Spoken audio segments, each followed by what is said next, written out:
بسم الله الرحمن الرحيم. نهنئ سكان المذرذرة على نتيجة ثانية من النتائج المئوية تمثلت في اتفاقية شراكة وتوأمة بين بلدية المذرذرة وبلدية سان لوي. وسنقرأ البروتوكول بالعربية والفرنسية قبل توقيعه من طرف عمد البلديتين. بروتوكول شراكة مدخل بين مدينة سان لوي السنغالية ممثلة بالسيد الشيخ مامادو أبي بولاي داي بوصفه عمدة بلدية سان لوي، ومدينة المذرذرة الموريتانية ممثلة بعمدتها السيد أحمد ولي المؤيد بوصفه عمدة بلدية المذرذرة. المادة 1: اعتبارا للعلاقات التاريخية الثقافية والاقتصادية بين الجمهورية الإسلامية الموريتانية وجمهورية السنغال الشقيقة، ووفقا للاتفاقيات سارية المفعول بين البلدين، قررت البلديتان إنجاز توأمة بين المدينتين في هذا اليوم لتعزز وتعضد العلاقات القائمة بين البلدين. المادة 2: وستشمل الشراكة عدة مجالات، تشمل الثقافة والتعليم، المجالات الاقتصادية والتجارية، تعزيز القدرات. المادة 4: ترجمة الشراكة بزيارات تبادل تجاري منتظمة وبإنجاز مشروع مشترك لتلبية حاجيات سكان البلديتين. المادة 4: ولوضع البروتوكول حيز التنفيذ وبشكل فعال سيتم تشكيل لجنة مشتركة من طرف ممثلي البلديتين، وستتولى تحضير وتنظيم مجالات التعاون المختلفة. تم في المذرذرة يوم 20 يناير 2012 عن بلدية المذرذرة أحمد ولي المؤيد، عن بلدية سان لوي الشيخ مامادو أبي بولاي داي.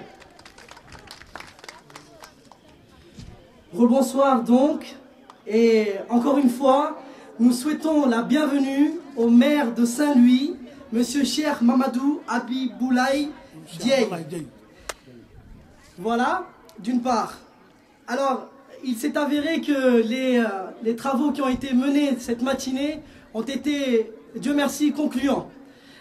Car cela se manifeste par ce protocole de partenariat qui va être signé dans quelques instants, Inch'Allah, entre la ville de Saint-Louis et Mederdra.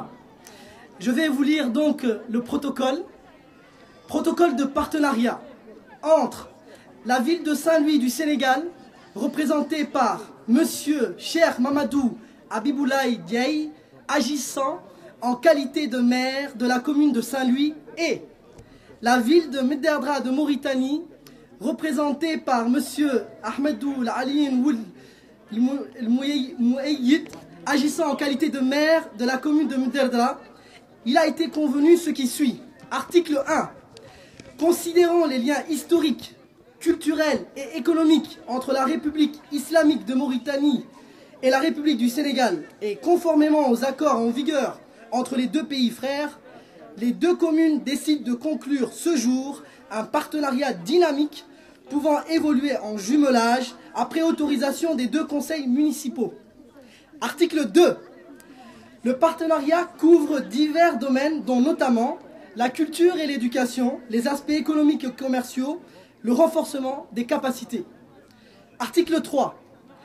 La mise en œuvre du partenariat se traduira par des visites d'échange d'expériences régulières et par la réalisation de projets communs répondant aux besoins des populations des deux communes. Article 4 enfin. Pour permettre une mise en œuvre efficace du protocole, une commission mixte sera créée entre les représentants des deux communes et doit préparer et organiser les différents domaines de collaboration en vue d'aboutir à un jumelage définitif fait à Mederdra le 20 janvier 2012 pour la commune de Saint-Louis, Cheikh Mamadou Abi Boulaye Dieye, pour la commune de Mederdra, Ahmedou Aliyin El Mouayid. Je félicite la population de Mederdra et je suis très fier de vous avoir lu ce protocole de partenariat qui va être signé donc.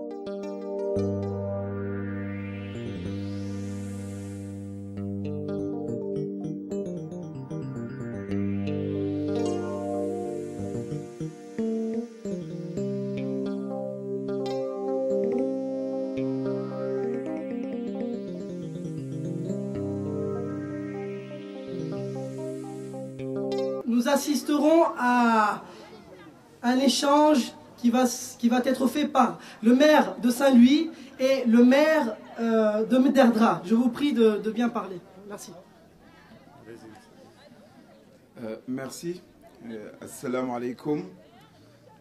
Je suis encore très honoré parce que je me retrouve dans une ville que nos parents, nos grands-parents nous ont beaucoup compté comme étant une ville de culture, une ville religieuse, une ville qui a énormément participé à la formation culturelle et religieuse de nombre de nos citoyens, et particulièrement de la ville de Saint-Louis. Saint-Louis est une très vieille ville sénégalaise, la plus ancienne des villes sénégalaises. Et aujourd'hui, je me retrouve à Mederdra qui fête ses 100 ans. L'année passée, nous avons fêté nos 350 ans.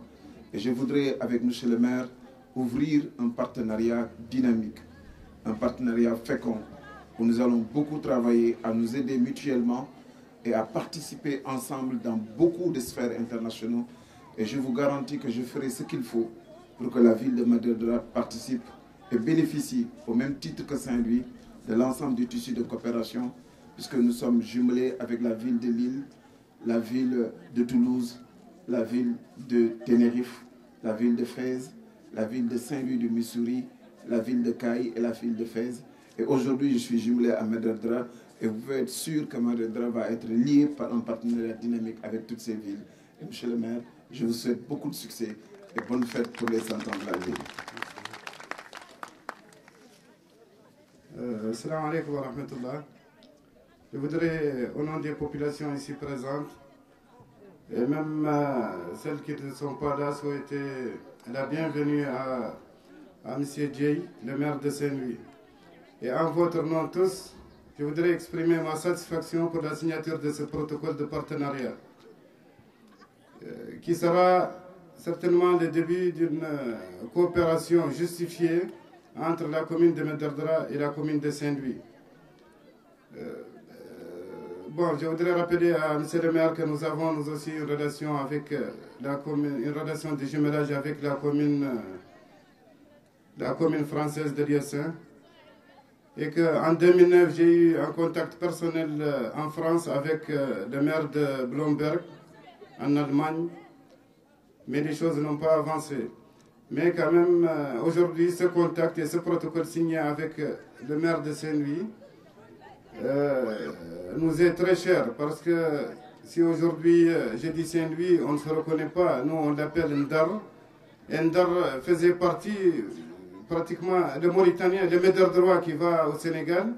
S'il sera à Saint-Louis, il dit qu'il n'a pas besoin de carte d'identité. C'est-à-dire qu'il se reconnaît à Saint-Louis. Et Saint-Louis, c'est pratiquement le prolongement de l'histoire de Mederdra, l'histoire de l'émirat du Trarza, dont Mederdra est la capitale. Je voudrais donc exprimer mon entière satisfaction pour cet accord de partenariat qui, comme vous l'avez dit, se concrétisera, et comme l'a dit le protocole, se concrétisera avec des visites et des échanges entre vous et moi. Et je félicite les populations de Mederdra et les populations de Saint-Louis pour la signature de ce protocole. Je vous souhaite un bon retour à Saint-Louis et vous prie de transmettre les expressions des salutations des populations de Mederdra aux populations de Saint-Louis.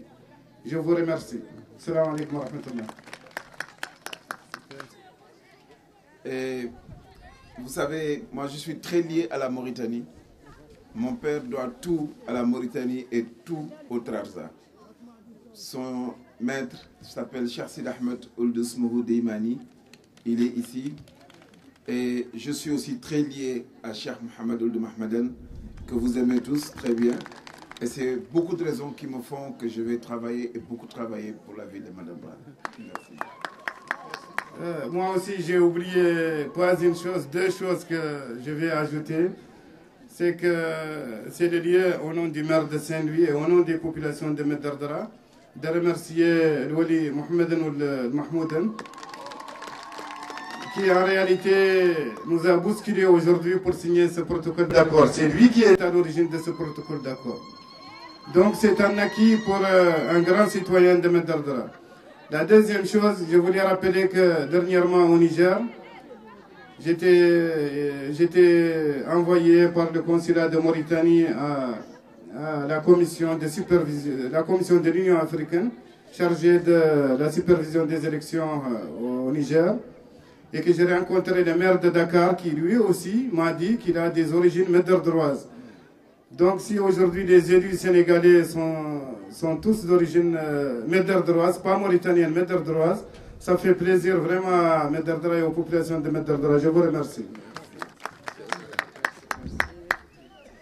إذا شكرا للعمدة أحمد المؤيد وللعمدة سين لوي، ونهنئ أيضا سكان المدرسة على هذا الاتفاق المهم.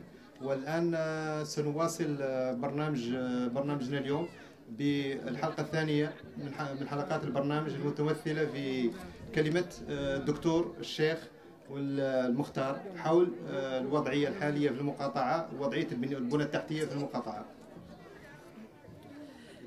Nous allons à présent demander au directeur des stratégies, programmation et mobilisation des ressources au niveau de l'agence d'accès universel, Dr Cheikh Mokhtar, titulaire d'un doctorat en physique, de bien vouloir présenter l'état des lieux de la ville de Méderdra. Merci. السلام عليكم. بداية لا نطلبكم تسمحوا لي يعني أن نلقي الكلمة بالفرنسية بهاللي أساسا موجه للممولين. كنا يالتنا نلقوا الكلمة يا غير يعود هم إن بروجيكسيون باوربوينت ما قد تخلق فيها شرح بالعربية. دونك طالبكم تسمحوا لي الكلمة بالفرنسية. D'abord, je salue pour mon tour cette signature d'aujourd'hui de ce protocole entre Méderdra et Saint-Louis du Sénégal, qui aura des impacts très importants quant à l'économie, particulièrement touristique, et aux échanges entre nos deux pays, et particulièrement les deux cités. Un premier appel sur Méderdra. Qu'est-ce que c'est Méderdra? Méderdra, c'est l'une des 56 muqata'a de la Mauritanie. C'est aussi l'une des 6 muqata'a de la wilaya du Trarza. Elle a une superficie de 7570 km² et une population de près de 30 000 habitants, avec pour les genres féminins 54% et pour les genres masculins 46%. Avec une densité de l'ordre de 4 habitants au kilomètre carré, c'est-à-dire à peine un peu plus que la moyenne nationale. La situation géographique de la muqata'a de Méderdra. C'est regrettable qu'on ne dispose pas de la projection PowerPoint qui nous aurait beaucoup édifié sur cette situation géographique, à savoir la singularité de la muqata'a de Méderdra. C'est cet ancrage de la muqata'a au sein de la wilaya du Trarza. Cette singularité, elle se matérialise par le fait que Méderdra est l'unique muqata'a de la wilaya qui est limité par l'ensemble des autres muqata'a. Ce qui est un point extrêmement important en termes d'interaction entre Méderdra et ses frontières. L'autre point, on remarque l'importance, en tout cas, de la proximité de cette muqata'a du lac d'Erkiz, sa proximité du fleuve Sénégal et aussi sa façade sur l'Atlantique, qui est combien importante quand on sait les impacts, par exemple, de cet accord qui vient d'être signé aujourd'hui. Que représente la muqata'a de Méderdra au sein de la wilaya du Trarza? En termes de superficie, la muqata'a de Méderdra occupe à peine 11% de la superficie de la wilaya. En termes de population, elle occupe également à peine 10%. C'est dire que son poids en termes de superficie et en termes de population n'est pas aussi important en dépit du rayonnement et du potentiel qu'elle peut faire valoir et qu'elle a déjà fait valoir par ailleurs par le passé. Quand on parle du développement en Mauritanie, Je rappelle que la Mauritanie a adopté un texte qui est le texte référence en matière de développement qui concerne les bailleurs de fonds, c'est le cadre stratégique de lutte contre la pauvreté. Ce cadre stratégique de lutte contre la pauvreté, quoi qu'on pense, en tout cas, il est, pour ses grandes lignes, calqué sur les objectifs du millénaire pour le développement, dont l'un des premiers objectifs est la lutte contre la pauvreté et la pauvreté extrême. Et dès lors, si on analyse le profil de pauvreté en Mauritanie, on observe que Méderdra n'est pas aussi mal loti. C'est pour dire que Méderdra, elle occupe la 10e position des Moukata'a les plus riches, en fait. C'est la Moukata'a de Méderdra, elle vient après les Moukata'a de Nouakchott, hormis Dar Naïm, et après Nouadhibou. Elle se situe au 10e rang des Moukata'a les plus nantis. Et en termes d'extrême pauvreté, sachant que en termes de pauvreté, le niveau de Méderdra se situe à un peu moins de 25%. Au 10e rang. Au niveau national, on trouve un queue de peloton, les Moukata'a de Barkewel, de Mbout et de Mougel, avec un gap entre Méderdra et ses Moukata'a qui va jusqu'à plus de 60 points de différence. En termes d'extrême pauvreté, Méderdra perd un point par rapport à la situation précédente. Elle se situe au 11e rang, cette fois-ci dépassée par l'ensemble des Moukata'a de Nouakchott, toujours plus Nouadhibou.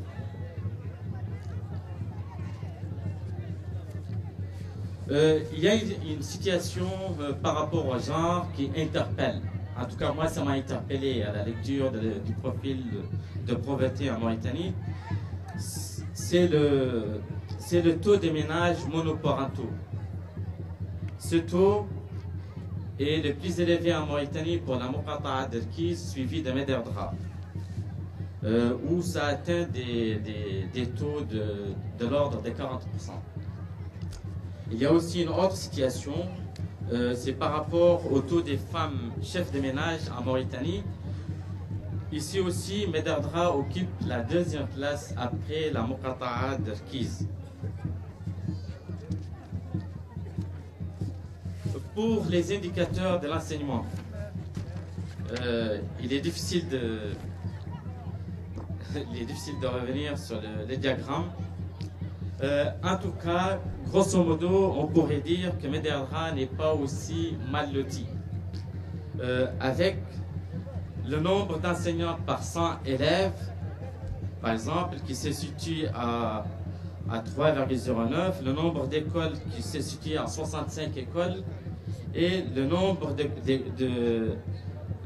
d'élèves par classe qui se situe à 42. C'est-à-dire que c'est en 3e position après Boutilimit et Erkiz. Pour la situation de l'enseignement secondaire, la situation est aussi semblable. On a Méderdra qui se situe en 3e position, toujours après Erkiz et après Boutilimit. Pour les indicateurs de la santé, on voit une évolution quasi homogène dans toute la wilaya, c'est-à-dire que Méderdra se trouve avec quasiment la même moyenne que Erkiz et Rosso. Pour ce qui est du cheptel dans la Moukata'a, si on regarde la distribution du cheptel dans la wilaya, on trouve Méderdra en 3e position après Rosso, Erkiz. Et si on fait la division du nombre de cheptels par le nombre d'habitants, on a Méderdra qui occupe le 1er rang. Pour illustrer cela, tout se passe comme si chaque habitant de la Moukata'a possède 8 chameaux, par exemple, pour ce qui est des Kamlins. Pour ce qui est de l'accès à l'électricité, à l'eau potable. Pour l'électricité, il y a 3 chefs-lieux de communes qui sont électrifiés aujourd'hui. c'est Mederdra, Tigint et Taglal. La Muqata'a a également bénéficié d'un programme de 333 kits solaires individuels qui ont été installés. Sachant qu'en termes de développement de l'électricité, il y a au niveau de la stratégie nationale, l'objectif étant de réduire le nombre de productions thermiques, souvent c'est la production en Mauritanie, et de favoriser le réseau interconnecté. Ce qui serait favorable justement au développement du réseau hydroélectrique qui n'est pas loin de la Muqata'a. Parmi les priorités aujourd'hui dans le secteur de l'énergie, c'est renforcer l'existant, c'est développer le réseau hydroélectrique de Manantali et l'électrification des 2 chefs-lieux de communes qui ne sont pas encore électrifiés, à savoir Bertores et Khat. Et Tovir, excusez-moi, les chefs-lieux de Khat. Pour ce qui est de l'eau potable, on dénombre dans la Muqata'a 21 réseaux AEP, c'est-à-dire 20 réseaux d'adduction d'eau potable. Il y a 6 réseaux actuellement qui sont en cours de travaux dans la Muqata'a, à savoir à Taïf, à Tumbilin, à Demraïfik, à Timerkei, à Dochlié et Taglal. En termes de priorité, c'est toujours le renforcement de l'existant, c'est un réseau AEP au profit d'Hassay Veldegir, de Meissour, de Kra al-Ahmar et la réalisation de puits pastoraux. Puisque, comme on l'a vu, la Muqata'a est par excellence une zone plutôt de pastoralisme. Pour ce qui est des forages et des puits modernes, on dénombre dans la Muqata'a 247 forages et puits, soit 40 forages et 207 puits, dont la distribution est assez homogène au niveau spatial dans la Muqata'a.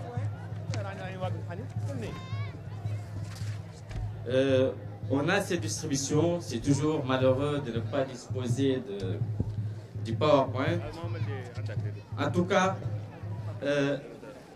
la Muqata'a de Mederdra a ses privilèges, et je pèse mes mots, par rapport à la Mauritanie et par rapport au contexte international réputé pour le problème de l'eau. Mederdra est située sur la nappe du Trarza. Elle a une conductivité, ça c'est du technique. Hein. La conductivité, c'est le paramètre qui définit la qualité de l'eau. Sachant qu'on dit qu'une eau est excellente quand sa conductivité électrique évolue entre 50 et 400 microsiemens. Quand on regarde les diagrammes correspondant aux 5 Muqata'a, on trouve que l'eau se situe dans cette plage, particulièrement dans les zones de Taglal, de Mederdra et de Bertoise. Pour le Khat, un peu moins, et Tigint, suivant les zones, on retrouve une excellente eau, ce qui présage justement à l'industrie de l'eau potable. Il y a 2 autres slides qui portent davantage sur le résumé du potentiel économique et des recommandations qui privilégient l'élaboration d'une stratégie fédératrice des 5 communes et qui valorise le potentiel humain qui est réputé et qui appelle le corps enseignant qui est aussi réputé ainsi que le corps médical à essayer d'améliorer la situation de ces secteurs afin que Mederdra, qui a déjà atteint, je dirais, l'objectif du millénaire relatif à la pauvreté, que nous puissions l'atteindre également dans le domaine de l'éducation et de la santé. Et je laisse mon ami le docteur. الرحمن الرحيم وصلى الله على نبيه الكريم الحمد لله الذي هدانا لهذا وما كنا لنهتدي لولا أن هدانا الله.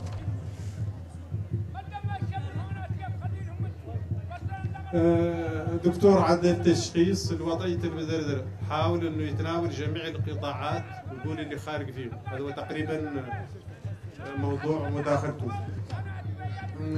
في المرحلة الأولى قال عن المدردرة واحدة من المقاطعات الست والخمسين موجودة على التراب الوطني، واحدة من المقاطعات الست الموجودة في الترارزة، والمساحة 7570 كيلومتر مربع، وهي سكونها 30570 ساكنة، 54 منهم نسوة و46 رجال، وذا يواسع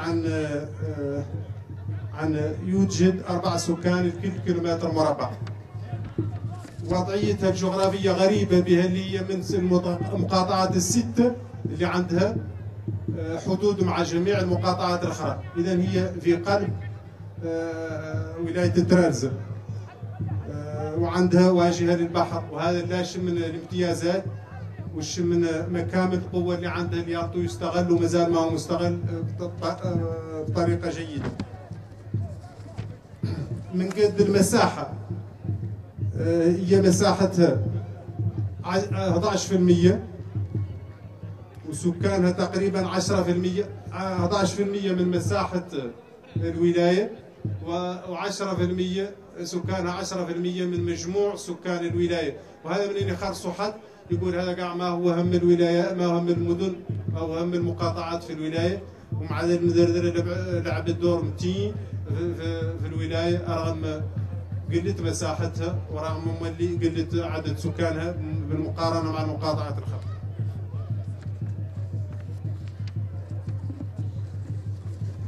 كما أن هنالك في مؤشرات الفقر، المدردرة من ذوك المقاطعات العشر اللي عندهم أخفض نسبة من الفقر، من المقاطعات العشر اللي عندهم أخفض نسبة من الفقر. مؤشر الفقر فيها هو أخفض اللي في موريتانيا، اللي تعود تغلق العاشرة هي منهم المدردرة. إذا سابقها تفرغ زينة والكسر والسبخة والتيارت والزوارات وعرفات والمناوت وجنين ونوادبو، وتجي المدردرة هي العاشرة حسب مؤشر الفقر. هاي الأعداد كاملين، والجداول اللي هون مقبوضة من الدراسة اللي تعدل سنوية كل 4 سنوات من أجل حول الفقر وحول مؤشر الفقر في كل مقاطعة وعلى التراب الوطني. أما فيما يعني الفقر المدقع اللي هو الفقر المتين، في المدردرة هي دائما تجي لرقم 10 منهم، هي اللي رقم 10 منهم، وتلحق 14% فيها الفقر المدقع. فمؤشر آخر الفقر موجود في المدردرة هو وجود شي من الأسر اللي فيهم معيل واحد، والأكثر من الأحيان يعود امرأة. ركيز هو الأول في الحالة، وتاربته المدردرة وتاربهم باركيول وتاربته كيفه. معناها نفهم هجرة متينة للرجال من هذه المدن وأعد أماكن العمل في الخارج والله مدن خراب، وإذا يبقى النساء هم اللي عائلات الأطفال، وهذا من مؤشرات الفقر اللي معروف. وهذا المؤشر في المدردرة 4.90%، ونلاحظ انه في ركيز 5.50، وفي كيفا 4.90، وفي سيدي بابا 4.5. اما فيما يعني مؤشرات التعليم، بالنسبه للتعليم الاساسي هنالك 100 تلميذ لكل معلمين.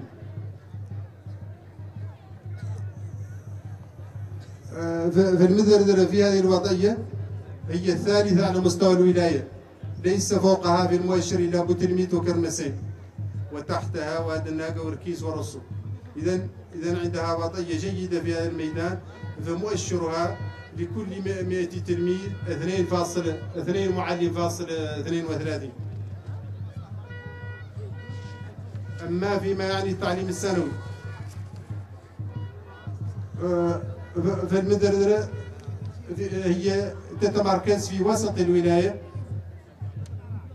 فيربو عليها ركيز وبوتلميت وهي الثالثة، وتقع هي المرتبة الثالثة. إذا عندها قرابة 6 أساتذة لكل 100 تلميذ. أما فيما يعني مؤشرات الصحة، فإن المدرسة تأتي أيضا ضمن الولاية في وسطها، ليست هي الأخيرة وليست متقدمة، لكنها تأتي بعد بوتلميت وكرمسين في المرحلة في الرتبة الثالثة من ناحية عدد البنى الصحية وعدد العمال المنخرطين في ميدان الصحة لكل 1000 ساكن. أما فيما يعني المواشي على مستوى الولاية، فهنالك في المدردرة ما يقرب من 250 ألف رأس من الماشية بمختلف أنواعها، ولكن نسبة السكان تجعل من المدردرة في نسبة متقدمة جدا لقلة سكانها والحمد لله لكثرة مواشيها، فإنه يوجد لكل أحد، إذا قسمت هذه المواشي على الأشخاص فتوجد قرابة 7 إلى 8 رؤوس من الإبل لكل إنسان، لكل ساكن، لكل فرد من السكان، وهو مرتفع جدا من ولا يزيد عليها إلا رسو فقط. أما كرمسين وبوتلميت فتفوقهم المدردرة في هذا المؤشر. أما بما يعني الولوج إلى الكهرباء والماء الشرب والماء المعين، فللكهرباء في ميدان الكهرباء فهنالك شبكات لتوزيع الكهرباء في عواصم 3 بلديات، وهنالك 19 قرية عندها أجهزة للإنارة عن طريق الطاقات المتجددة، سواء كانت الطاقة الهوائية أو الطاقة الشمسية. واستراتيجية الوطنية في هذا الميدان هو تقليل من الإنتاج الفردي، إذن هذه الشبكات الفردية، وتعزيز وتنمية الشبكة المرتبطة مع الشبكات الكبيرة. إذن والأولويات في هذا الميدان هو تقوية وتعزيز ما هو موجود الآن، وتنمية الشبكة الهيدروكهربائية في المقاطعة. والشبكة الهيدروكهربائية يعني بها هذا الخط الآتي من منانتالي، والذي يمر بغرب مقاطعتنا من غير أن نستفيد منه، وكهرباء بويرتورس وتوفيق عاصمة الخط. أما فيما يخص بالماء المعين أو الشرب كما يقول، وأنا أفضل الماء المعين، في المقاطعات في البلديات الخمس كل بلدية عندها عاصمتها تتوفر على شبكة لتوزيع للمياه الشرب، وهنالك 15 قرية تتوفر أيضا على شبكة للماء الشرب، وهنالك 6 شبكات قيد الإنجاز: شبكة الطائف وتمبلين والمريفق وانتمركاي والدوشلية والتاقلال. وفي هذا الميدان الأولويات هي تعزيز ما هو قائم، إذا تعزيز الشبكات القائمة وإقامة شبكات في حسية فلاجيد والميسور وكراء الأحمر. وإذا شبكات جديدة في حسية فلاجيد والميسور وكراء الأحمر، وبناء وحفر آبار رعوية.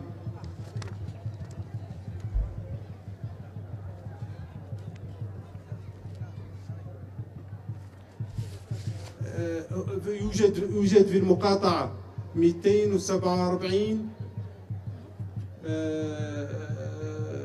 حفر ارتوازي، من بينها 207 آبار و40 بير ارتوازي و207 بير صالحة للاستعمال، وهي تغطي كافة الأماكن من الولاية وموزعة توزيعا جيدا على المقاطعة. فهنالك هنالك قرابة 20 منشأة مائية في بويرتورس، وقرابة 40 منشأة مائية في الخط، وقرابة 25 منشأة في بلدية المدردرة، وأقل من 20 منشأة في التاقلالت. أما في تيكند فتقارب 120 منشأة مائية. في بلدية تيغل. والماء الموجود في هذه المقاطعة التي أنعم الله بها عليها من أفضل المياه الموجودة على وجه الأرض، ومن أجود أنواع المياه، وموجودة بشكل جيد في بلديات بورتورس والمدردرة والتاغلالت، والخط جودة مياهه تقل قليلا عن جودة هذه البلديات الأخرى. وأما في معاني تيغند فهنالك أماكن منها فيها الماء الجيد وأماكن يوجد فيها ماء أقل جودة، ولكن بصورة عامة في المقاطعة تتوفر على ماء جيد صالح للشرب قريب جدا، ليست آباره بالطويلة. أما فيما يعني القوى الاقتصادية أو الطاقات الاقتصادية، فزيادة على الطاقة الثقافية وإنتاج الألبان واللحوم والخضروات والصمغ والماء.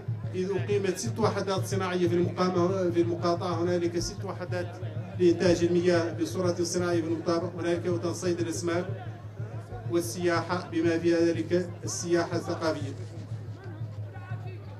والتوصيات: يوصي الدكتور بإعداد استراتيجية للتنمية نابعة من الرؤية الشمولية للبلديات ال5 تدخلها جميع البلديات وتستفيد منها جميع البلديات. هنالك أيضا مطالبة بإنجاز طريق تيغند المدردر الكيز وشبكة كهرومائية، وأن نكون مرتبطين بتلك الشبكة الكهرومائية التي تمر من أراضينا وتمر بالقرب منا. أن نثمن القوة البشرية والثقافية الموجودة عندنا. أن ننشئ نوادي ولجان وإطار للتنمية من أجل إعداد ومتابعة خطة عمل لتنمية المقاطعة، وأن نحدد آليات لتمويل المشاريع الصغرى ذات الطابع الاجتماعي. إذا لم يبقى شيء أشكركم. أوراقه le terme ديال لي بوتنسياليتي بيرسبكتيف وقع ياسر من الكلام ذات قالوا دكتور الشيخ من ناحيه الاقتراحات اللي طبعا في التنميه دائما خارج جانب الجوانب مهمين يعودوا مطرحها. هو بالنسبه لمحل تنموي يعودوا فم امكانيات ويعودوا فم قدرات بشريه، وعلى ذاك الاساس يبناو اتجاهات ومشاريع. وبالنسبه للامكانيات هنا، بالنسبه للمدرسه هناتي لي دومين اللي يعنوا اللي يقولوا هما لي ريسورس هيومان. Je ne vais pas tellement revenir sur ce qui a été dit, mais ce que je veux rappeler, c'est que Medardra, déjà en 1914, l'école de Medardra avait 18 élèves, alors que dans le même temps, à Kaïdi, il y en avait 4 et à Rosso, il y en avait 2.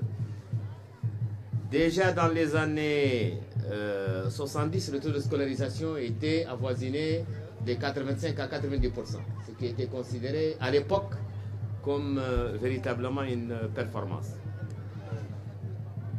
Il y a aussi des spécialistes qui parlent souvent de conditions climatiques.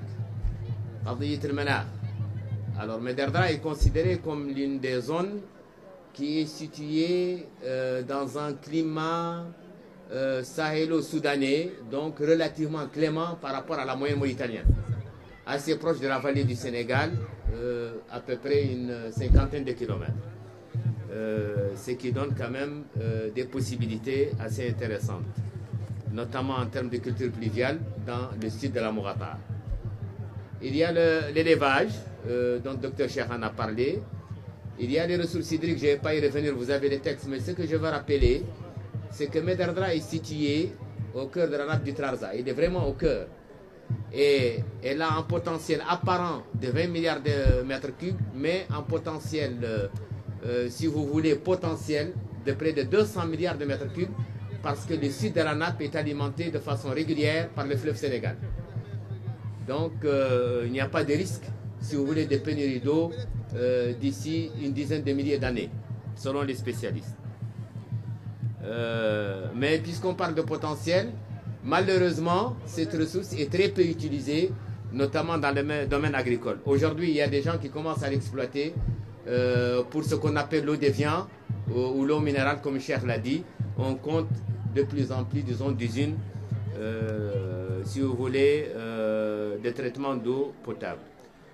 L'aspect agricole, ce qu'il faut dire, c'est que c'est une zone qui altère une certaine partie de la Chamama, une partie qui mélange un peu les terres latérites et le sable blanc, ce qui donne, si vous voulez, une podologie assez riche, et des vallées qui peuvent favoriser un certain nombre de cultures irriguées, à partir bien sûr des forages de la nappe phréatique.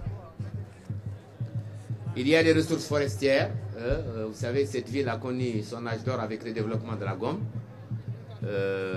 Il y a les ressources halieutiques.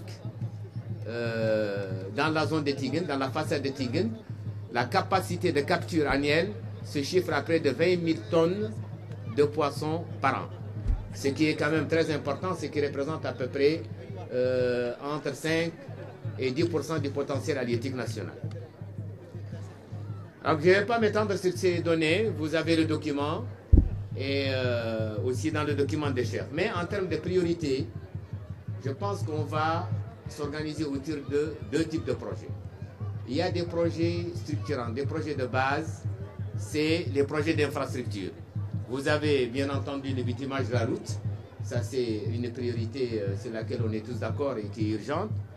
Vous avez l'hydroélectricité, comme Cheikh l'a dit, il faut faire le lien avec Manantali parce que ça peut être très intéressant et moins coûteux. On a l'impression que c'est loin, mais en réalité c'est faisable et Access Universel même a déjà réfléchi sur la question.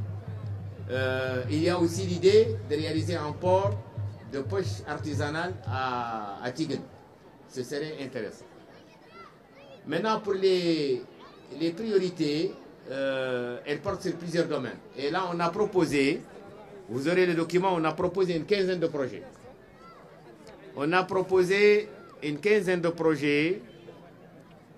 Il y en a un qui porte sur la production agricole, c'est la réalisation d'un projet pilote. Donc on a présenté un peu tout le projet avec ses objectifs. Donc les partenaires peuvent tout de suite prendre ça comme outil de travail. Nous avons des projets de production fruitière.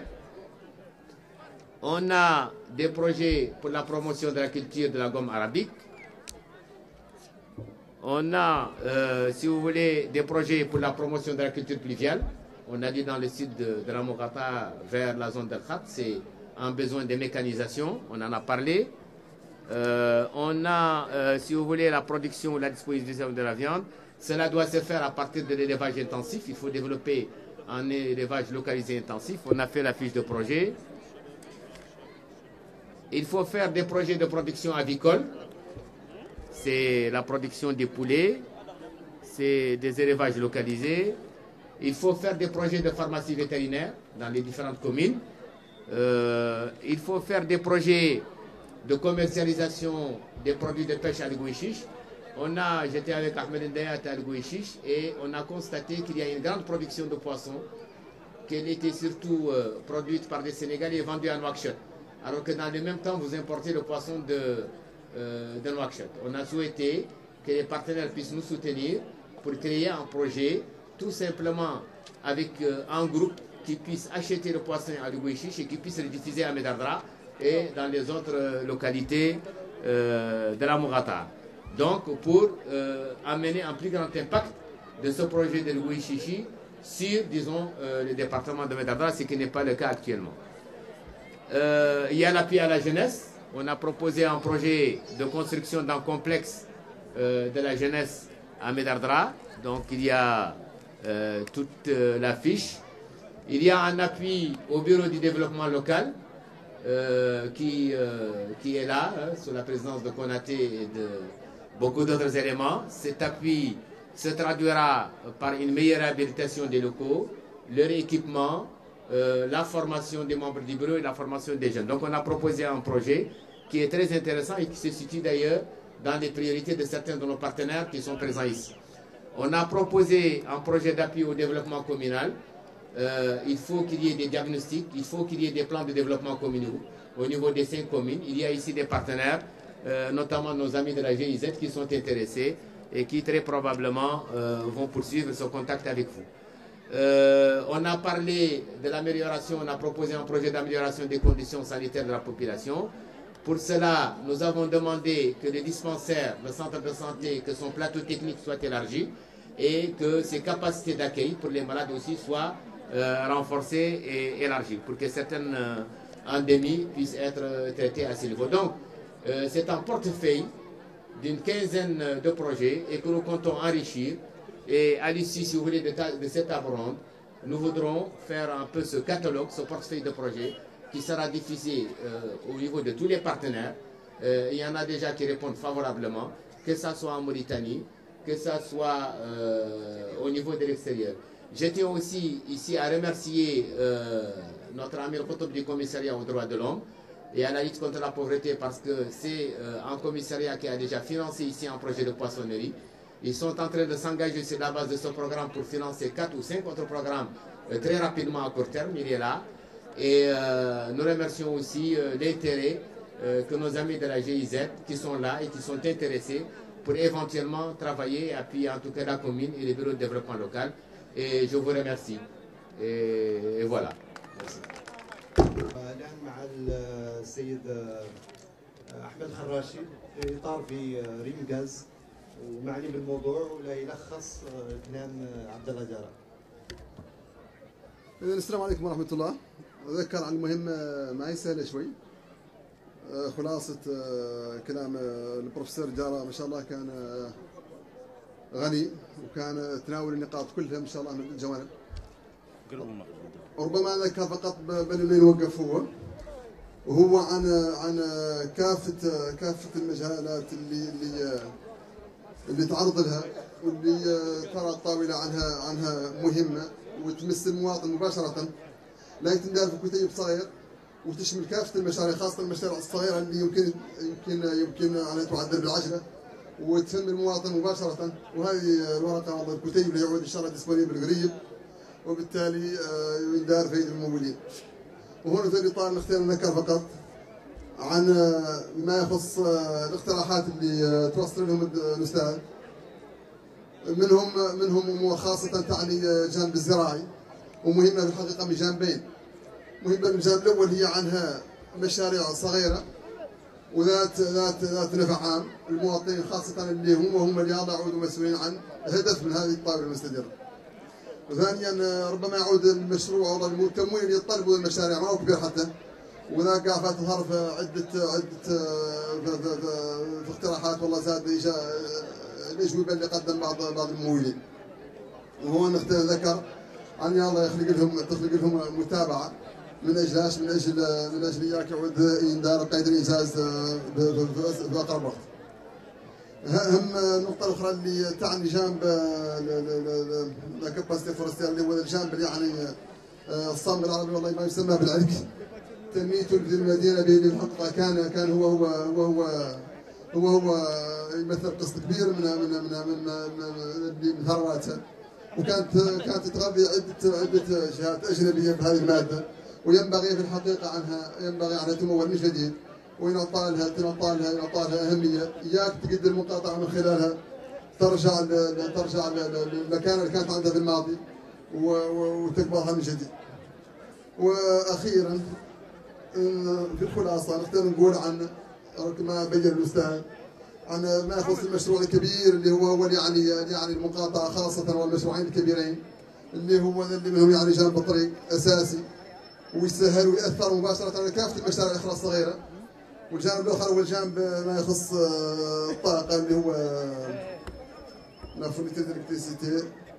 أنا في الحقيقة عملية حل جذري ما هو دائما اللي ربما يعود يبغى حل اليوم ويوم في الصبح والله شيء ما هو مدروس. هذا من يبغى حل نهائي ربما يعود يأثر ويسهل هذه المشاريع كلها عنها تندار قيد الإنجاز. وشكرا. نشكر القائمين على هذه المبادرة ونثمن المجهود اللي قاموا به، يولي قدوا يجمعوا هذا العدد الكبير من أطر المذردرة تحت سقف واحد، كلها جاي به الغير على مصلحة المذردرة وعزت عليها تخسر عن هذه الحالة، ونعرف عنهم كاملين جايين هون كلها ناس انتماء والقبلي والسياسي، والهدف عنده الوحيد عن المذرة تتحسن وتمشي على القدام. على كل حال ما فهمش كبير تين لا يزيدوا به من اللي تبارك الله ما شاء الله هون الأطر والمنظرين اللي طرحوا تبارك الله ما شاء الله عندهم النظريات الاقتصادية والتفكير في المجال اللي هو. على كل حال يقد يبارك مع من الأمور اللي قريب وبسيطة قد ما تكلف ياسر من الجهود. هو معروف عن إعادة الموارد الاقتصادية ما هي متوفرة، حتى لين تعود لدميغة متوفرة، ذاك معلوم في التقدم. وأوضح دليل على ذاك اليابان مواردها الاقتصادية ما هي ياسرة، غير هي ثاني اقتصاد اليوم في العالم بها اللي عندها الناس القارية واللي متميزة. وهذه الامتياز اللي هو موجود على مستوى المذرذرة، ملانا من الأطور ولا دميغة تبارك الله ما شاء الله، منين يوحدوا جهودهم يدوروا يخرجوا من المذرذرة من ذي الوضعية اللي هي فيها. وعلى كل حال نفرحني ذا الجمع اليوم على مستقبل المذرذرة، وشاكر القيمين على المبادرة. والسلام عليكم ورحمة الله. أخ محمد الأمين الخطاري تفضل.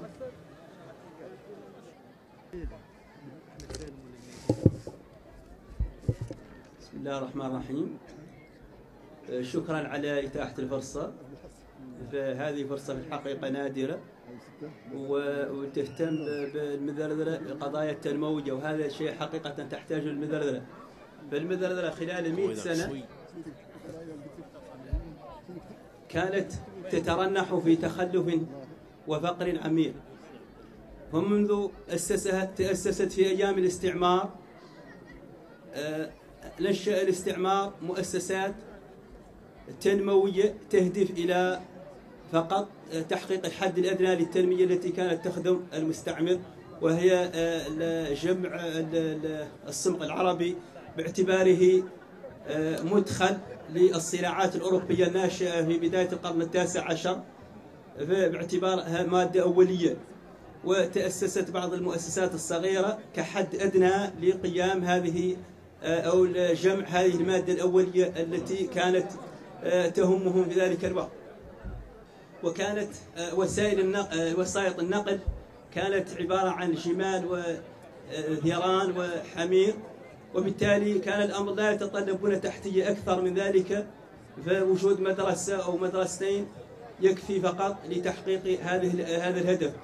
ولما رحل الاستعمار وما خلفه من نهب للثروات وإفقار المجتمعات إلى غير ذلك مما هذه اللعنة ظلت تتابعه إلى يومنا هذا، إلا أن المذرذرة مرت بها عدة مراحل. فكان الرعيل الأول من قادة الدولة الوليدة بعد الاستعمار كان من خريج ما يسمى بدراسة فولانفان كما يحلو للبعض أن يسميها إلى حين، لكنهم ما رعوا المذرذرة حق رعايتها، وظلت تترنح في فقرها إلى أن جاء جيل آخر خلفهم بعد ذلك جيل أطاعوا المذرذرة وأيموا مطاع، فقد أتيحت لهم فرص كبيرة ولكنهم لم يستغلوها لتنمية المذرذرة.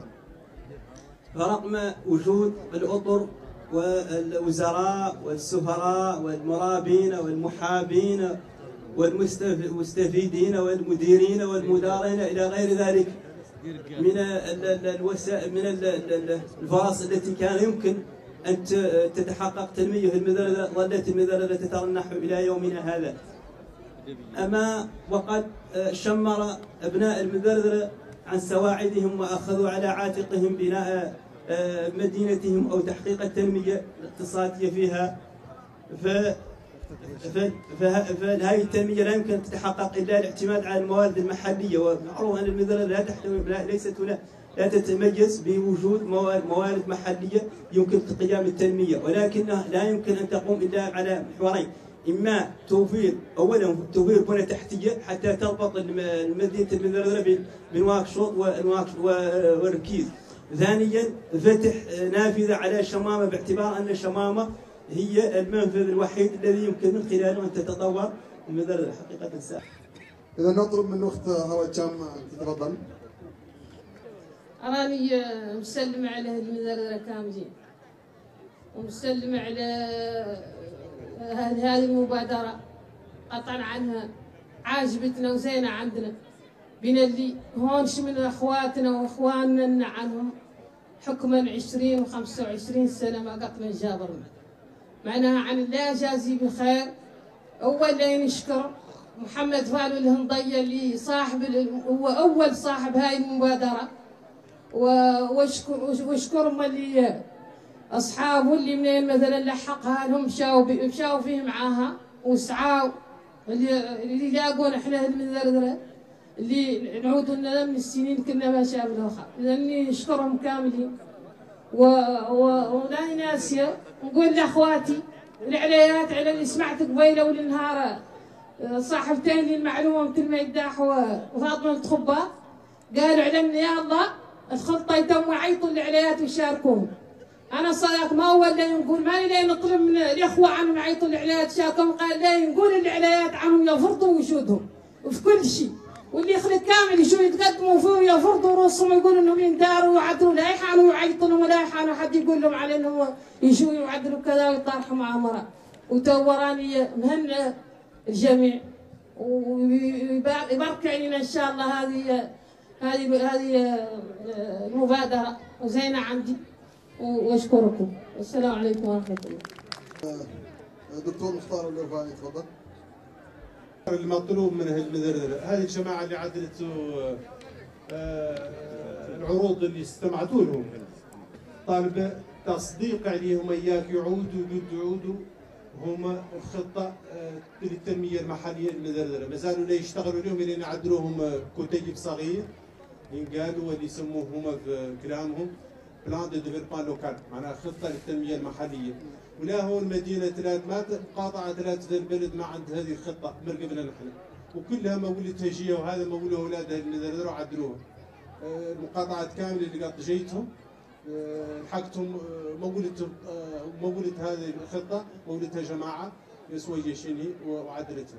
احنا دار كانت نختلف بتصادقونا على ذي عاد فيه إضافة يقولوا لنا هذا فيه إضافة ديروا لنا ذا والله هم عندنا كأولويات انتم هم ريالكم تقولوا قولوا هم عندنا الطريق من كل شيء. نحن قدمنا لكم نوعين من المشاريع، مشاريع بنى تحتية كبار طريق والربط بالشبكة الهيدروكهربائية وميناء في القويشيش هذو أذلت بنى تحتية ظاهر من لابد المقاطعة منهم ومجموعة من المشاريع الصغيرة للدخل مديرة للدخل. منين يعود في مشروع آخر يقولوا لنا ضيفوا لنا مشروع والله عندنا أولوية كذا وكذا وصادقونا عليها لا يسبتوا يشتغلوا من جديد لين نعدلوا الكتاب الجديد ونقسموه على الممولين وحد ما عنده خطة للتنمية المحلية ما قد يمول وشي ما قد يمول وشي. أنا ما نقدر نطلبوا الناس هذا الممولين اللي هم حاضرين ما نقدر نطلبوا شيء ما حد عندنا الكتيب ومنين ما حدكم ما تصادقتوا لي انتم هم المعنيين في بلادكم وصادقتوا لي ما يقدروا ما يمولوا حد. أنا هذا هو اللي مطلوب هو اللي يعطينا نمشوا باش نكسبوا الوقت واشكركم. إذا نطلب من الأخ الحسن والطالب الموضوع بما نطلب أن يلعب هناك اقتراح من أحد قد يعدل. أنا شفت خلق موضوع هنا ما طرقت له ولم طرق له قاع الناس وهو احنا بعد يلا الطرق له به اللي هو اللي عندنا احنا فالمدردرة اكثر احنا نسبتنا في الجانب الثقافي من الجانب الاقتصادي هذا احنا نعرفوه وداروا تعودوا إذا عطوا لكم مثال لها تعودوا خلصوا هذه البرامج اللي عاد تتعدل أركاتها بعض شرايك الإنتاج اللي ما زالت قاع بادئة حوت في غير بعد مدرب الداخل واللي مستخدم فيها أكثريته في المجال الثقافي، لا ياسر منه من أولاد المزرزرة وضواحيها. نذكر على سبيل المثال مثلا البداع، ونذكر المداح إلى غير ذلك من البرامج. هذه برامج امتلأت منها جيوب الناس اللي ما هي منحدرة من المقاطعة، وعلى حساب المقاطعة به اللي أكثريتها من تعودوا تلاحظوا دائما تراهم ولا من المقاطعين. إذا عنا نختار توفاتيها الناس تردد تخمام شوي في هذا الجانب، الجانب الشو بيزنس قالوا دخل عن طريق يعني الموسيقى والثقافة، وظاهر عن إلى جبرة مادة من نحن مثلا على سبيل المثال الفنانين أو أدباء إلى غير ذلك، دعم من جماعات تقد تواسيها، تقد تعدل برامج في المزرزرة وخارج المزرزرة، تقد تعود بنتيجتها على المزرزرة وعلى أبناء المزرزرة. فقط لا إياك نفطن الناس بهذا الجانب الثقافي اللي ما وسعتوا في حوته هو قد اللي عندكم شيء أكثر من الموارد الاقتصادية اللي قليلة قلتوها كاملين تعرفوا. شكرا. السلام عليكم ورحمة الله تعالى وبركاته. أنا نختار نقول عن البرنامج عنه يا الله يعود الأساسي فيه الأولويات الضرورية لتنمية المزرزرة.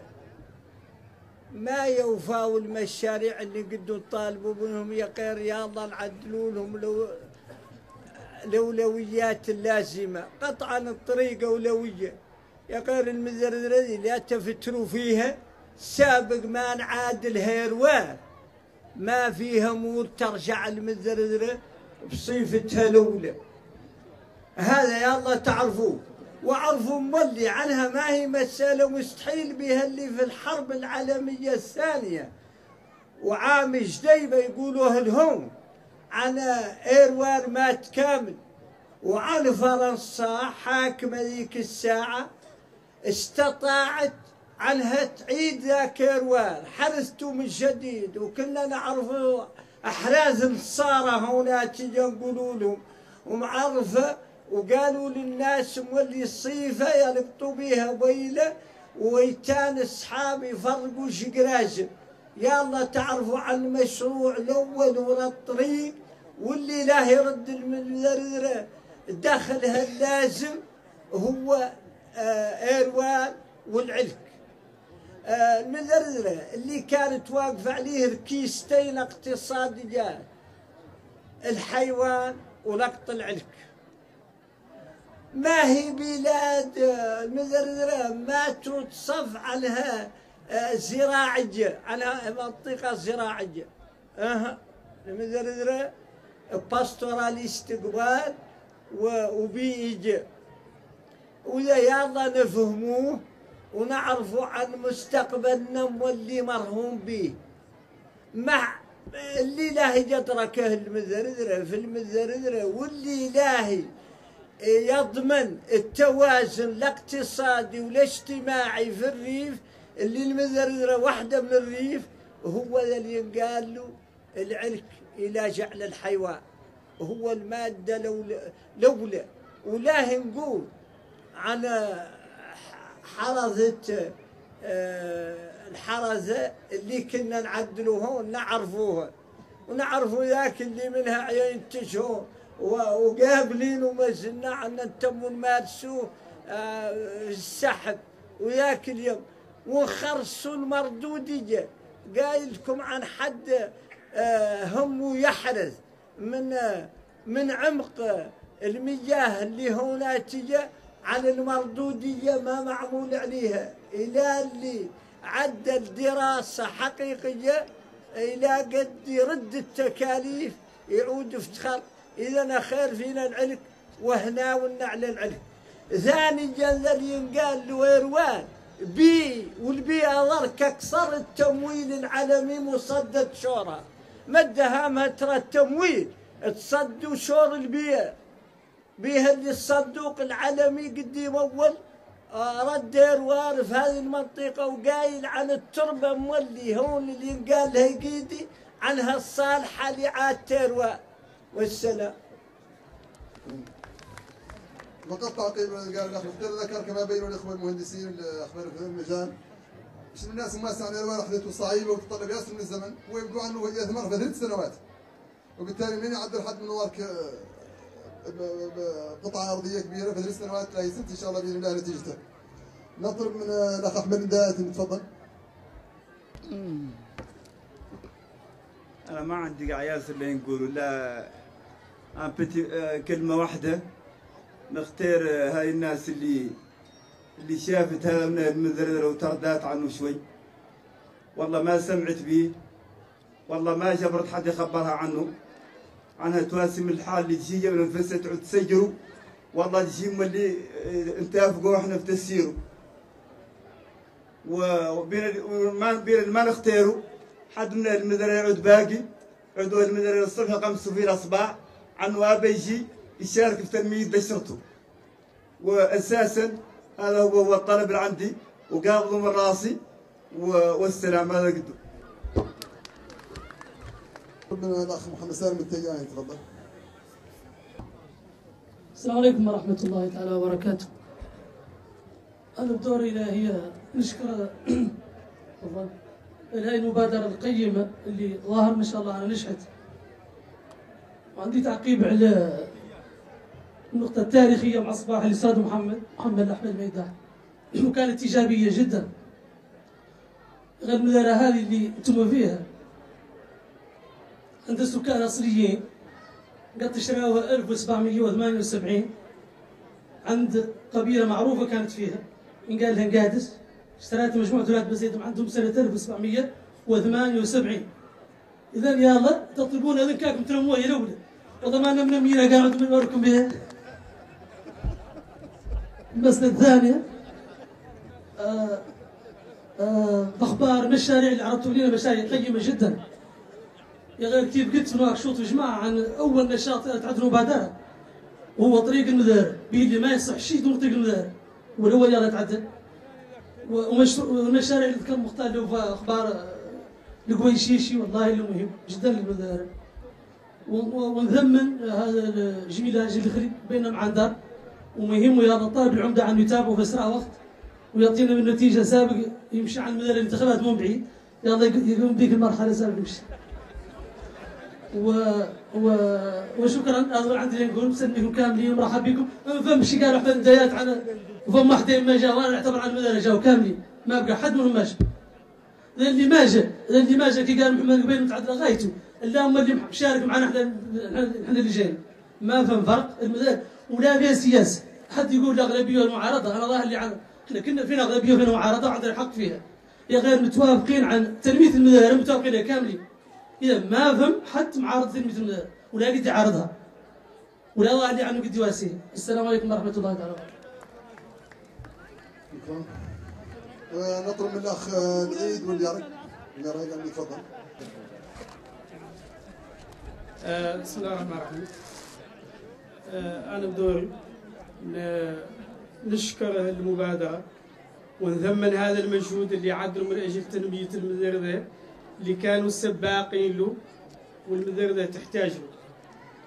ونختار توف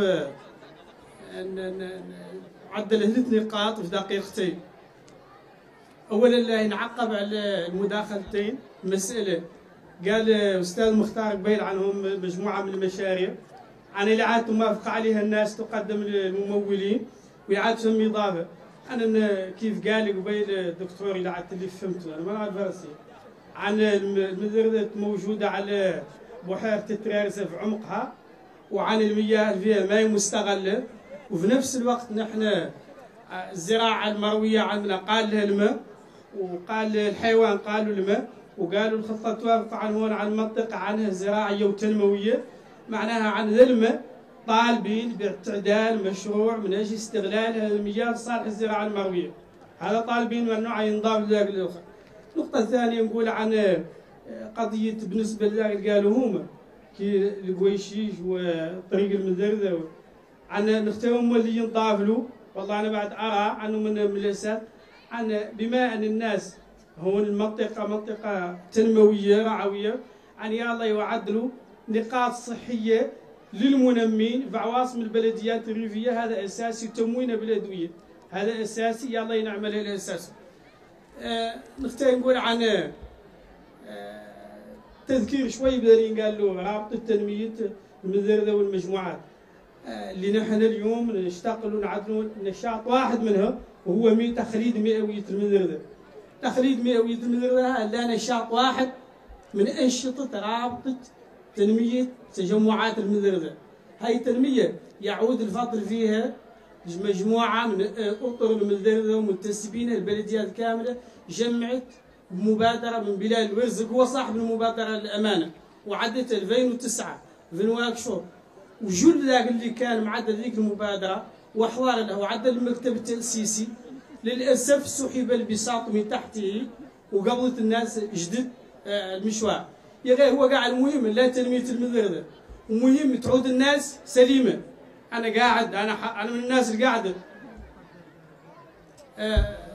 إذا نقول عن نختار عن الحقائق تنقال كاملة مذردة نحن السياني فيها.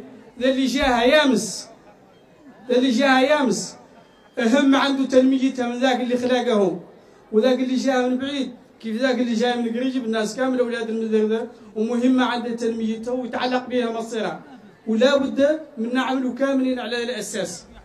هذا نختاره نذكر فيه. نختار النقطه الثالثه العوده لمحاضره الاستاذ محمد احمد البيداع اللي قال اليوم في الصباح محاضره كانت قيمه، وانا استاذي ممكن ياسر من الاحترام اللي قاعد ما نقدر ننقد عليه وزين عند اللي قال بموتو في جانب اسمه هو اللي قال له نضال المستعمر، نضال ضد المستعمر. ذاك النضال اللي يعدل ضد المستعمر اختار نقول عن الناس كاملها الموريتانيين شاركوا في النضال ضد المستعمر. اللي ما شارك فيه ما يرفض مدفع شارك في النضال. خلقت مقاومة ثقافية، خلقت مقاومة سياسية، وخلقت مولي مقاومة مسلحة. ونختار نقول على المدفع كان لا خسر لابد من المعلم هو اللي يعدله، وعن الزوايل والمراكب لا مشاو لابد من العبد هو اللي يجيبهم هو اللي يسقيهم، ولا بد من هو اللي يوفر يعمل على تأمين القوت للناس الأخرى ويقيم. كان لابد من ينشد بيت ياك يتنهى العربيات. معناها الناس كاملة شاركت في المقاومة المسلحة وقامت بدورها. ونختار المذردة لا تحد منهم يتكلم ولا يتدخل للأمانة، يتدخل تدخل يعود أمين به اللي نحن منين ما تخرج وحدة وطنية ووحدة على مستوى المذردة واعتراف بالجميل لكل حد في ميدانه. معناها ما دام ما تخرج الوحدة ولا التفاهم والاتحاد لا وجود لتنمية. فرجاء العودة للوحدة والتكاتف. السلام عليكم. نطلب من الاخ حسام الميداح ما يطرح حسام الميداح تفضل. بسم الله الرحمن الرحيم والصلاة والسلام على أشرف المرسلين. أنا نختار نوجز نقول في كلمات مهم ياسرات ولها مميزات إن شاء الله. نختار نطمئن من اللي تقدم بالشكوك حول والله زاد طلب من الناس عن تصادق له على البرامج اللي يعرضت من اجل عن تقدم الممولين. ظاهر لي ولا نعرف عن من تكبد عن السفر وحضر عن هذا مثابه قطعا عن الموافقه على الاقل ضمنيه بقى. ونختار الصباط من قد حرصي على عن هذا اللي يبارك معاه يتم عنده تواصل عبر الزمن عن تخريج لفتة ولو جزئية ولا هي كبيرة عليها مكلفة شور هذه الطاقات الحية اللي قال لهم الشباب، وتعدل لهم دار للشباب. نحن كانت عندنا بالسبعينات هنا تجاه كنا نعدل فيها تياتر، وكانت الدشرة عندها نشاط وشي قاعد يسوق قاعد خفيفة غير بعد يتم مشي. كانت للشباب عن ياسر مشي اليوم مخيوف منه، تعدل لهم دار الشباب ويمول لهم كرة القدم، ويعودوا عندهم نشاط. هنا تياه قاعد عندها أندية ثقافية تعود عندها مجال تعمل فيه. وتم الدشرة هون مولي عاد ما بين المتفرقين معاهم وهو في ورشوط. شو مرة يجي هنا قاعد يعطيهم أخبار ولعلها تمشي الناس تاخذ ورشوط تكتب فيه قاعد وهذا كان. والسلام. شكرا. ذكر فقط عن من ضمن المشاريع اللي تقدم الدكتور قبيل الاستاذ جاره بناء كومبلكس بور لا جينيس ويتعرض للنقطه بالذات. السلام عليكم. انا لا اخترت شوي نقول نصحح معلومه هو. نقول عن هذا اللي قالوا يجيو ولا تشوفوها عليا غير لا بد من نقولها. لا نقول عن يجيو ما كان دوره لا يشد بيت للعربي ياخذ يخبط عماره. ما نرضى. يجيو كان يقول شيء قالوا التهديد، والتهديد عباره عن منظومه كبيره من القيم والاخلاق الحميده، ومنظومه كبيره ثقافيه وتاريخيه يحفظ من خلاله التاريخ ونحفظ من خلاله القيم الحميده ونتعط من خلاله ذاك الزين الايجابي ونتعط مولي وشوره فيه على الاشياء الشينه اللي خارجه الاخلاق والقيم. كان مدرسه يجي وكان اعلام ولا هو دور ولا واقفين شدت البيت قاع طاري احنا ما قطعت فينا ابدا ولا نعرفوها عرفناها دافن واكشط لك بدنا نشتغل. يا قيل تهيدين كنز وموريتاني لعلمكم اراه يراك اللي قد تتهيشي بيه وتوثق في اليونسكو وتنعرف به وتتميز به من قد عن دول كاملين عن الدول المجاوره هو التهيدين. والسلام عليكم ورحمه الله.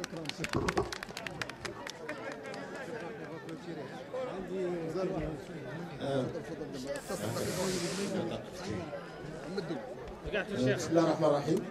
انا لا نرجع لصلب الموضوع يا ما نخرجوا من نطاق هذا الموضوع. انا نبقي نشكر اولا محمد الميداح على مداخلته اليوم اللي اعطات حقيقه عن دياغنوستيك توتال، اعطات صوره واضحه عن الحاله وطرح فيها مجموعه من المقترحات اقتراحات مجموعه من المشاريع اللي ظهر لي انها تتبنى في اطار لا بريباراسيون دو بلان دو ديفلوبمون لوكال. نبقى نشكر مولي الدكتور الشيخ ولي المختار والدكتور جاره على مداخلاتهم الثنتين الاثنين. يقال نبقي نذكر على الحاله الراهنه اللي قدمت يلا قبيل تعود جميع البلديات الخمسه وشاركت فيها ياك تعطي الصوره الحقيقيه عن المقاطعه بصوره عامه، وياكم اللي تعود المشاريع المستقبليه مبنيه على اساس جاي من الصوره الحقيقيه اللي عاطيه مقدمه هذه البلديات. نبقي نقول عن المستقبل مستقبلا ان بلان ديفلوبمون لوكال لا يعدل يلا تعود فيه ان امبليكاسيون دافانتاج لي كومين. السلام عليكم ورحمه الله. الاخ محمد وسيد عبد الله تفضل. نتكلم غير ما رأيتها ما هو نختار نقول عن الشاكر هذه المبادرة ومهنئها. نحن هنا المدردرة يلا نعودوا ما مخزين بروسنا ولا يلا نعودوا صادقين مع انفسنا. إذا عدنا هامتنا حق تنمية المدردرة التظاهرات السياسية والتظاهرات بهذه الخزخ من له أنا بعد نعتبرها دعاية، طيب ما نعتبرها سعي في تنمية المدردرة. المدردرة هلها ما هي متفاتشة والقيم فيها الناس حاسة كلها على عن الآخر ضده وعنه ما هو واضح. الناس يلا ينتشر بينها الوعي ويوضح لها عنها يلا كاملة تعود سيقة وتعود واحد يجاك قلت تنمى. نحن عارفين يمشي واحد منا لا يقول كنت في المدردرة تفوزات بخلاق هذاك والله وهذا اتعهد عرفناه كاملين ولا فينا واحد يمشي من هون يمرقها بقى معجبها. هذا إذا عدنا له نقتنع عن المدردرة هاملة تعود مقاطعة عنا وإننا كاملين يا الله نجلوا عنا هاي العقلية ونعودوا كلنا واثقة في الوخر، ولا فينا واحدين يقولوا واحدين يعودوا واحدين ما هم واضحين وعندهم شمل المخيميات اللي ما هي واضحة، نختاروا نتصارحوا، احنا هذا نختاروا مدة صراحية إياك قدوا احنا وجينا نتوافقوا ونقدوا نشتغلوا ونبنوا مدينة المدردرة. وشكرا والسلام عليكم.